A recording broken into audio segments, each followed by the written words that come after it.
Everything started with a simple idea. Nico and I decided to visit the old, abandoned train yard late at night, just for a bit of fun and other distractions. It was that secluded, overgrown lot on the outskirts of town, where old train carriages sat rusting away in the darkness, their histories forgotten, their metal slowly decaying in solitude. The place was rumored to be nothing but rotting tracks and stale air, haunted by silence more than anything else. Nico, the thrill-seeker, was always pushing boundaries. I tended to hesitate, a voice of caution that often went unheard. But that night, he convinced me. By the time we made it to the lot, the air was thick with a metallic, damp smell that clung to my throat. Something about it made my skin crawl. It was as if we were crossing into another realm, a forgotten, isolated pocket of decay and emptiness. Each step on the damp ground sounded out loud in the stillness, crackling like fragile bones underfoot. We moved deeper into the yard, the night swallowing us. Rows upon rows of derelict train cars sat in eerie silence, like metal tombs in the faint moonlight. As Nico set about with his preparations, I felt a creeping unease, a sense that we were not as alone as we thought. The quiet was unnatural, almost oppressive. And then, just as I was convincing myself it was all in my head, I heard it, a faint sound that stopped me dead in my tracks. It was barely there, a muffled murmur. But it was enough to freeze my blood. "Nico, do you hear that?" Nico snickered, brushing it off, saying I'd been watching too many horror movies. He waved it off, telling me to relax and enjoy the night. But something in that sound wouldn't let go of me, like a sinister thread tugging at my mind. The more I strained to listen, the clearer it became, a choked, guttural noise, like someone in pain, or worse. Despite myself, I took a few steps toward the sound. Each move felt like a betrayal of my instincts. But curiosity, dark and tempting, had gripped me. I motioned for Nico to follow, and we made our way slowly, silently, weaving between the hulking shadows of the abandoned trains, their rusted shells gleaming under the slivers of moonlight filtering through the clouds. With each step, the sound grew louder, clearer. Now, there was no mistaking it. These were screams, agonized and raw. My throat went dry. This wasn't the setting for an overactive imagination. Something dark and real was happening here. I whispered, urging Nico to turn back, but his eyes were alight, drawn to the mystery like a moth to flame. Before I knew it, we were moving closer, hearts racing in sync, breaths quickening. And then we saw them. In the narrow space between two carriages, a group of figures gathered around something, or someone, lying motionless on the ground. My stomach churned as I caught a glimpse of what looked like a body, twisted and broken, at their feet. Shadows cloaked their faces, but the rough shapes of their bodies were unmistakable, radiating menace. One figure leaned down and said something, though I couldn't make out the words over the persistent ringing in my ears. Then, one of them straightened and turned, his gaze scanning the darkness. I felt his eyes pass over me, pause, and then stop. In that instant, time froze, and I knew we'd been seen. "Run," I whispered, my voice barely audible. But I didn't wait to see if Nico heard me. I turned, legs moving before my mind could catch up, and sprinted into the darkness. My pulse was a frantic drumbeat in my ears as we ran, stumbling, tripping over debris and shattered pieces of forgotten machinery.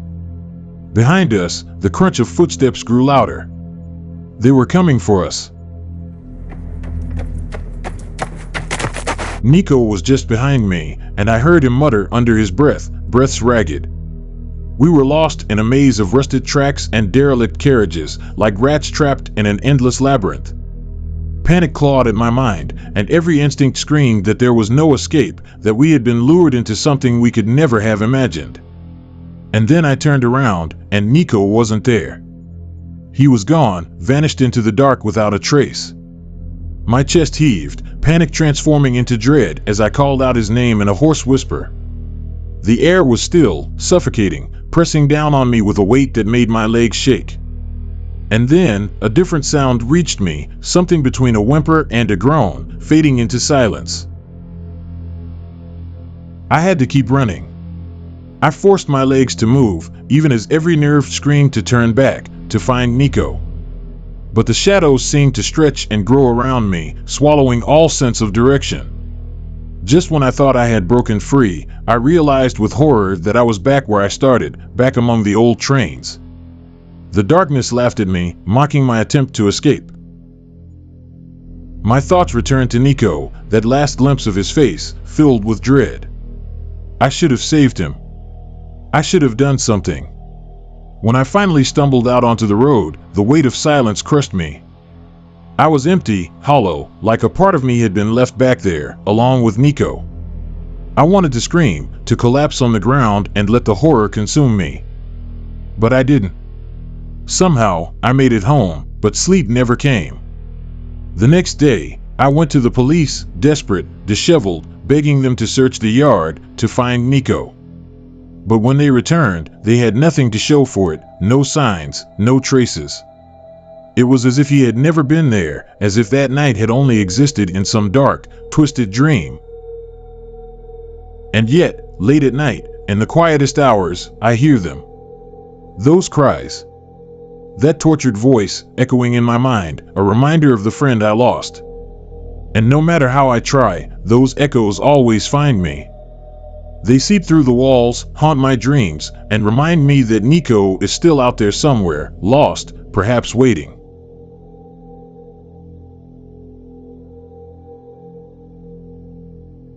The night was eerily quiet at the train station.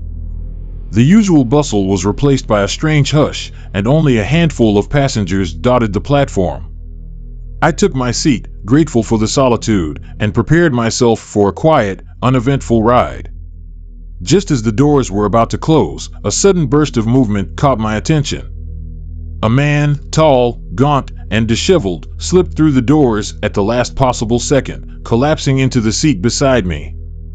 He wore an outdated black suit, slightly frayed at the edges, as though he'd been wearing it for years without rest. His eyes were hollow, shadowed by a darkness I couldn't quite place, and his face, though young, bore an expression of endless fatigue and something even more troubling, a hint of madness. I turned away, hoping to avoid his gaze, but I could feel his eyes flickering over me, scanning me with unnerving intensity. For a while, he muttered under his breath, words I could barely catch. Occasionally, snippets slipped through, shadows, trapped, no escape.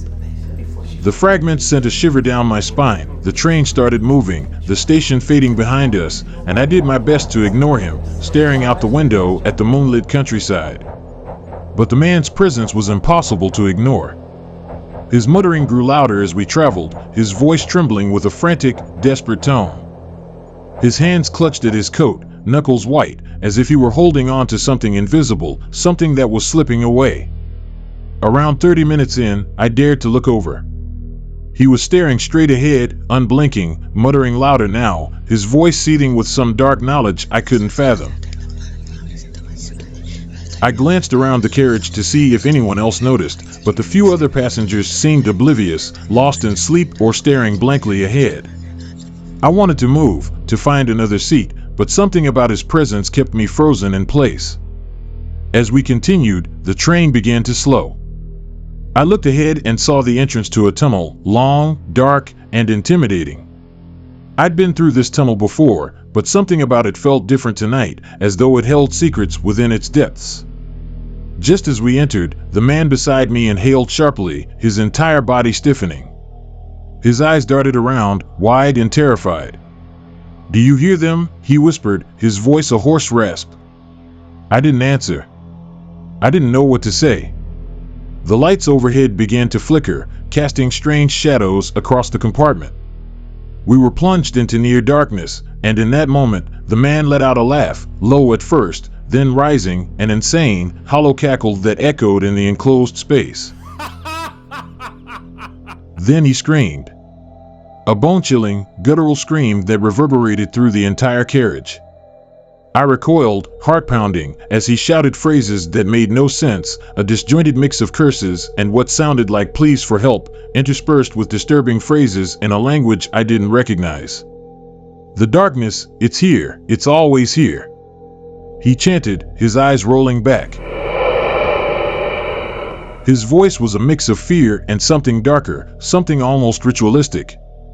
I tried to look away, to pretend he wasn't there, but his words felt like hooks digging into my skin, pulling me back. The train crept through the darkness, the tunnel swallowing us whole.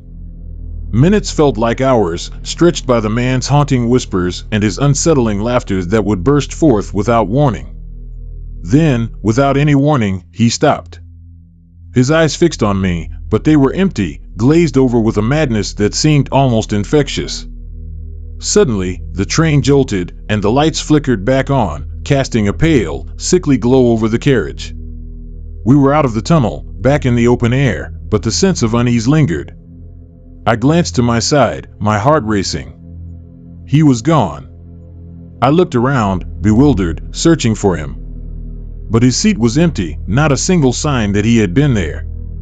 I leaned forward, trying to see if he'd moved somewhere else, but the few passengers still on board were quietly dozing or staring out their windows. No one seemed to have noticed the strange man or his sudden disappearance. I took a deep breath, trying to calm my nerves. It was over, I told myself, just a strange encounter, nothing more.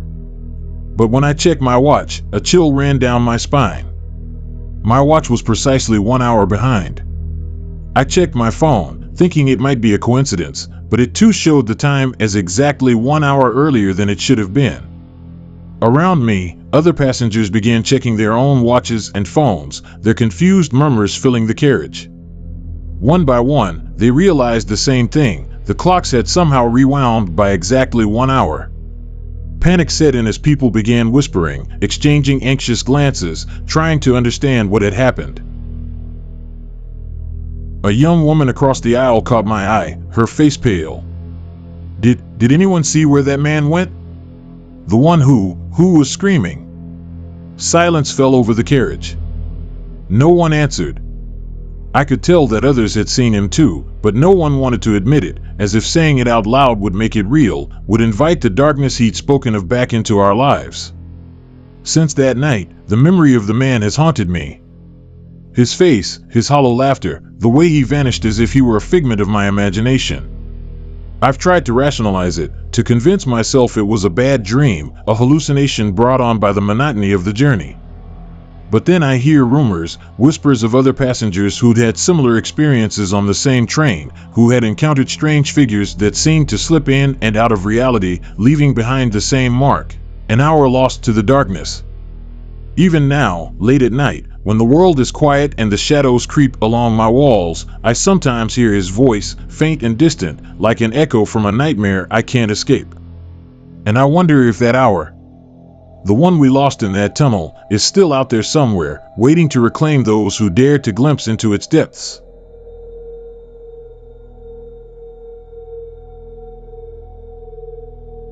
It was 1 a.m. when the last train had departed from the Arad subway station.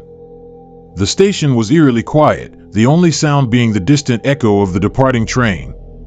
The flickering fluorescent lights cast ghostly shadows on the tiled floor, and every few seconds, a gust of cold air swept through, chilling the skin of anyone present. Saman, the night security guard, was preparing to lock the station doors. He had grown accustomed to the solitude of his shifts and often found comfort in the predictable routine of checking the cameras, patrolling the platform, and ensuring everything was secure. As he gathered his belongings, an unexpected sound pierced the silence. It was a distant noise emanating from the dark tunnel. At first, he thought it might be an echo, but as he listened more intently, he realized it was a faint yet distinct sound, a train bell ringing. Curiosity piqued, Saman turned his attention to the tunnel. A dim light flickered at the far end, gradually growing brighter. The familiar sound of a train grew louder, filling the empty space around him. He frowned, wondering if another train was coming in at this hour. It was unusual, the schedule had been cleared, and he was the only one in the station. As the light neared, he could make out the shape of a train gliding into the station. But there was something decidedly off about it. There was no conductor in sight, and the train didn't seem to have a number displayed on its front. The doors remained shut as the train came to a halt. Saman hesitated, a sense of foreboding creeping into his mind. He knew every train that ran on this line. This one, however, was a complete mystery. Despite his instinct to turn away and lock the doors, his curiosity overcame his apprehension. He stepped cautiously toward the train, peering through the glass windows. The inside was dark and vacant, with shadows dancing across the seats. He could feel a chill running down his spine as he noticed that the train was completely empty. "Hello," he called out, but his voice echoed back to him, swallowed by the void. He took a deep breath, summoning his courage, and decided to board the train. He opened the door, and as it swung open, a gust of stale air rushed past him. It smelled musty, like it hadn't been used in years. Stepping inside, he was enveloped in darkness, the dim emergency lights flickering ominously above him. He made his way toward the front of the train, where the operator's cabin was located. As he approached, he couldn't shake the feeling that he was being watched. A prickling sensation crawled over his skin. Upon reaching the cabin, he found it empty, just like the rest of the train. He examined the control panel, noting the strange symbols and buttons that didn't correspond to any trains he was familiar with. A sense of unease washed over him. What kind of train was this? Why was it here? Before he could ponder further, the train jolted slightly, and he heard a low humming sound. The lights flickered, and for a moment, Saman thought he saw a figure in the shadows behind him. He whipped around, but there was nothing there, only darkness. Feeling trapped and uneasy, he turned to leave. Suddenly, the door behind him slammed shut with a deafening bang. Saman's heart raced, and he pounded on the door, desperate to escape. "Let me out," he shouted, but his voice echoed back to him mockingly. The silence in the cabin was deafening. He pressed his ear against the door, listening intently. Outside, he could hear the faint sounds of the station coming to life. Footsteps echoed in the distance, and he felt a glimmer of hope. "Help! I'm trapped in here," he cried, but his words seemed to disappear into the void. After what felt like an eternity, the door suddenly swung open, and Saman stumbled back, gasping for breath. He looked up, expecting to see someone standing there. But the cabin was empty once more. Confused and frightened, he stepped out, his heart pounding in his chest. As he emerged onto the platform, he noticed that the station was unusually still.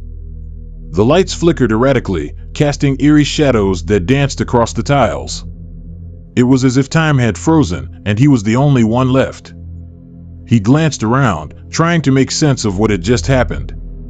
The train was still there, its doors wide open, inviting him back into its shadowy depths. The strange humming sound continued, echoing in the back of his mind. Saman's eyes darted to the control panel again, where he noticed a small screen flickering to life. It displayed a series of numbers that made no sense to him. Suddenly, the realization struck him: this train wasn't part of any scheduled route. It didn't exist on any map, nor did it belong to any of the lines he knew. "Where did you come from?" he whispered to himself, feeling a chill run down his spine.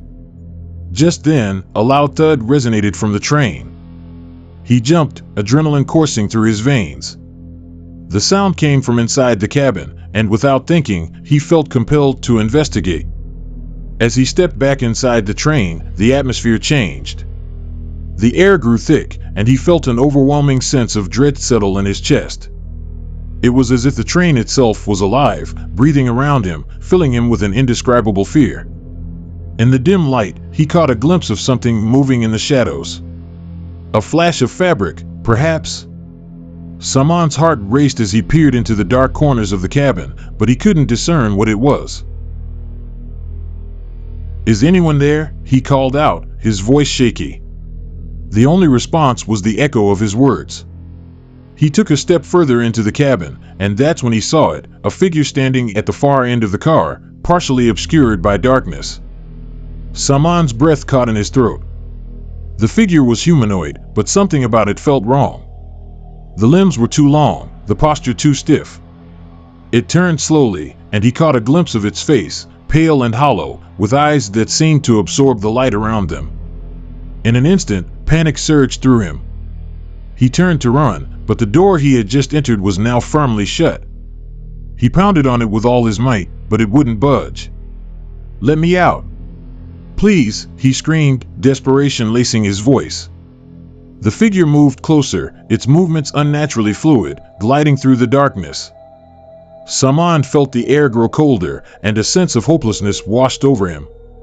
He knew he had to escape, but every instinct told him to freeze in fear.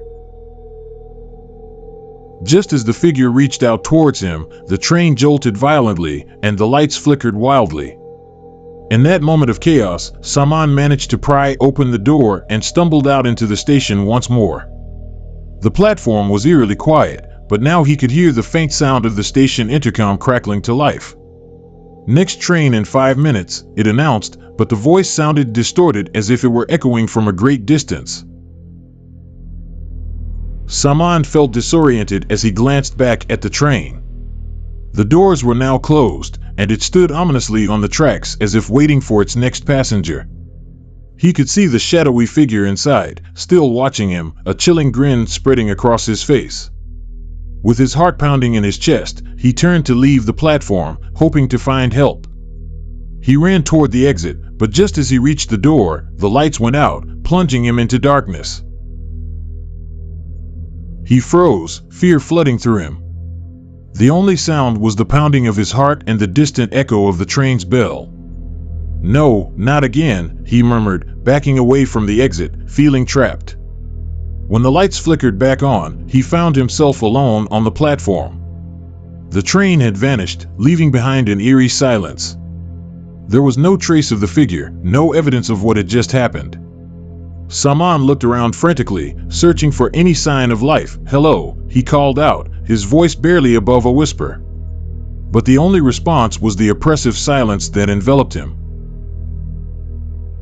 Hours later, when the sun began to rise and the station came back to life, Saman was nowhere to be found. The cameras had recorded nothing after 1 in the morning, and the staff assumed he had left for the night. Days turned into weeks, and the legend of the lost train spread among the staff.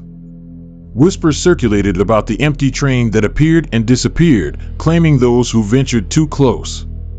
And as the night guard, Saman was never seen again, becoming just another shadow lost within the depths of the subway tunnels, forever searching for a way out. The train, however, continued to glide silently along the tracks, waiting for its next unsuspecting passenger to board.